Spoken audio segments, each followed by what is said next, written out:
স্বাগতম সবাইকে। আশা করছি তোমরা সবাই ভালো আছো। আজকের এই লেকচারে তোমাদের সবাইকে আমি আবারও স্বাগতম জানাচ্ছি। আজকে আমি যে বিষয়ে তোমাদের সাথে আলোচনা করতে যাচ্ছি সেটা হলো এক্সপেরিমেন্ট নাম্বার 5 এবং determination of splitting tensile strength of cylindrical concrete specimen.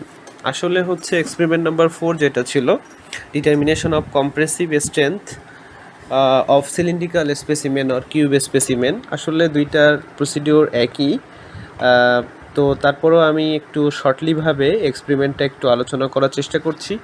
তো এই এক্সপেরিমেন্টটার অবজেক্টিভস হচ্ছে কি, আমাদের আসলে আমরা বের করতে চাই যে সিলিন্ড্রিক্যাল যে কনক্রিট স্পেসিমেনটা তৈরি করব তার স্প্লিটিং টেনসাইল স্ট্রেংথটা বের করব। তো আসলে টেনশন বলতে আসলে কি বোঝায়, এটা মোটামুটিভাবে আমরা সবাই জানি। সেটা হচ্ছে কি যে এটাকে আসলে দুই সাইড থেকে টানা, এটাকে বলা হয় টেনশন। আর কম্প্রেশন মানে হচ্ছে কি ছিল, যে দুই পাশ থেকে আসলে ভিতরের দিকে কি করা, রিডিউস করার চেষ্টা করা, মানে চাপ দেওয়া। তো ইন্ট্রোডাকশনের ক্ষেত্রে যদি আমি একটু আসি, যে আসলে হচ্ছে যখন আমি এই ইন্ট্রোডাকশন সম্পর্কে যখন তোমাদেরকে কম্প্রেসিভ স্ট্রেংথের সময় বলেছিলাম, তো সেখানে আমি কম্প্রেসিভ স্ট্রেংথ কাকে বলে সেটা বলার চেষ্টা করেছিলাম। তো টেনসাইল স্ট্রেংথ তো কাকে বলে আমি বললামই, সেটা হচ্ছে যে কোনো একটা স্পেসিমেনকে আমরা কি করতেছি, আউটওয়ার্ডভাবে বাইরে টানার চেষ্টা করতেছি, তাই তো। তো এখন একটু যদি খেয়াল করে থাকি, তাহলে আমরা একটু দেখব যে এটার যে স্কোপ, দ্যাট মিনস হচ্ছে এটা রিসার্চের কাজে আমরা কিভাবে ব্যবহার করব, এটা অলরেডি তোমাদেরকে বলেছি কম্প্রেসিভ স্ট্রেংথে। অ্যাপারেটাসের ক্ষেত্রেও একই কথা, কম্প্রেসিভ স্ট্রেংথের ক্ষেত্রে যে অ্যাপারেটাসগুলো আমরা ব্যবহার করেছি এটার জন্য একই অ্যাপারেটাস ব্যবহার করব, সুতরাং আমি এটা রিপিট করছি না। তো তারপরে টেস্ট প্রসিডিউরের ক্ষেত্রে যে বিষয়টা আছে, যেমন কম্প্রেসিভ স্ট্রেংথের ক্ষেত্রে আমরা যে স্পেসিমেন তৈরি করব সেটা যখন ইউটিএম মেশিন দ্বারা টেস্ট করব স্পেসিমেন তৈরি করার পরে, তো সেই ক্ষেত্রে আমরা কি করছিলাম, কম্প্রেসিভ স্পেসিমেনের জন্য আমরা স্পেসিমেনকে খাড়া করে মানে ভার্টিক্যালভাবে টেস্ট করতে হয়েছিল। কিন্তু এটার ক্ষেত্রে কি করতে হবে, স্প্লিট টেনসাইল স্ট্রেংথ টেস্টের জন্য আমাদেরকে হরাইজন্টালিভাবে স্পেসিমেনকে শুয়ে, দ্যাট মিন্স হরাইজন্টালিভাবে আমাদেরকে ইটিএম মেশিনের সাহায্যে টেস্ট করতে হবে।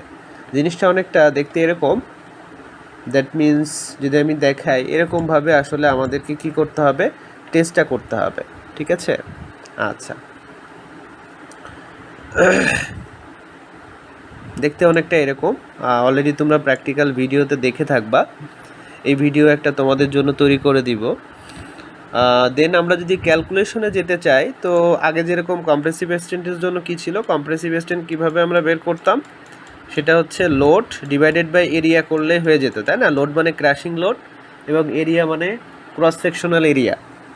আর এটার ক্ষেত্রে আমরা যেটা স্প্লিট টেনসাইল স্ট্রেংথ, যেটাকে টি দ্বারা প্রকাশ করছি, 2P।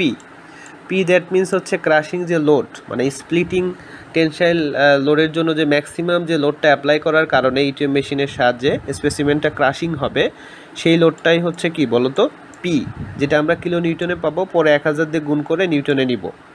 আর এলটা মানে হচ্ছে এই যে স্পেসিমেনটা আছে, এই স্পেসিমেনটার লেন্থ, মানে দ্যাট মিন্স এইচের মানটা, এইচ বা এল।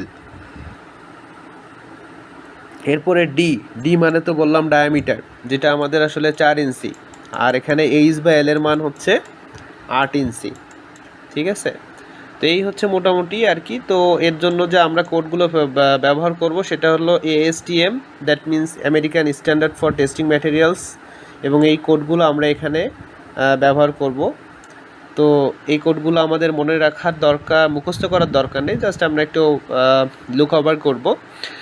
এবং আমরা যদি ডেটা শিটে যাই, তাহলে আগের মতো স্টুডেন্ট নেম, স্টুডেন্ট আইডি লিখব, এটা দরকার নাই, এগুলো দরকার নাই, ডেট অফ পারফরমেন্সটা লিখব।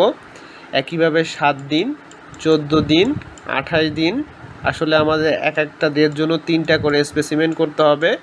আমরা আসলে করেছি কয়টা, একটা করেছি, হ্যাঁ। ওয়াটার সিমেন্ট রেশিও হলো 0.55 ধরেছি।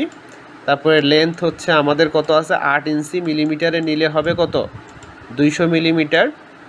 এরপর ডায়ামিটার হলো 4 ইঞ্চি, তার মানে হচ্ছে 100 মিলিমিটার। অ্যাপ্লাইড লোড, যে লোডটা অ্যাপ্লাই করার কারণে আমাদের স্পেসিমেনটা ভাঙা শুরু করবে, দ্যাট মিন্স হচ্ছে যেটা পাবো সেটা কিলো নিউটনে পাবো, তার সাথে 1000 দিয়ে গুণ করব। তারপরে আমরা স্প্লিট টেনসাইল স্ট্রেংথ টেস্ট পাওয়ার জন্য কি করব আমরা, সেটা হচ্ছে পি দ্যাট মিন্স ফর্মুলাটা কি, 2p ডিভাইডেড বাই, দেখো 2p divided by pi L D, 2p divided by pi L D. P এর মান হচ্ছে নিউটনে কনভার্ট করব, এল এর মান হচ্ছে 8 ইঞ্চি মানে দ্যাট মিন্স 200 মিলিমিটার, আর ডায়ামিটার 4 ইঞ্চি মানে হচ্ছে 100 মিলিমিটার।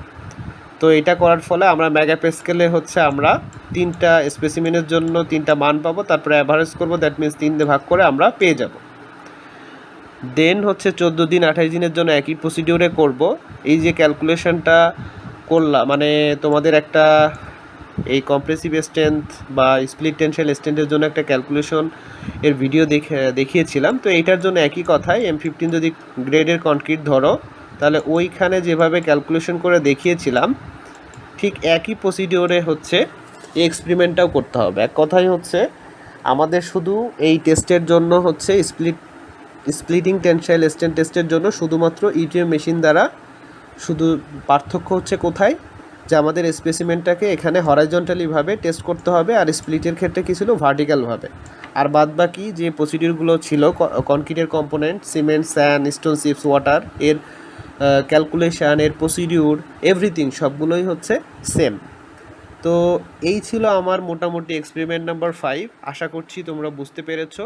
তো তোমরা সবাই ভালো থেকো, সুস্থ থেকো, আল্লাহ হাফেজ।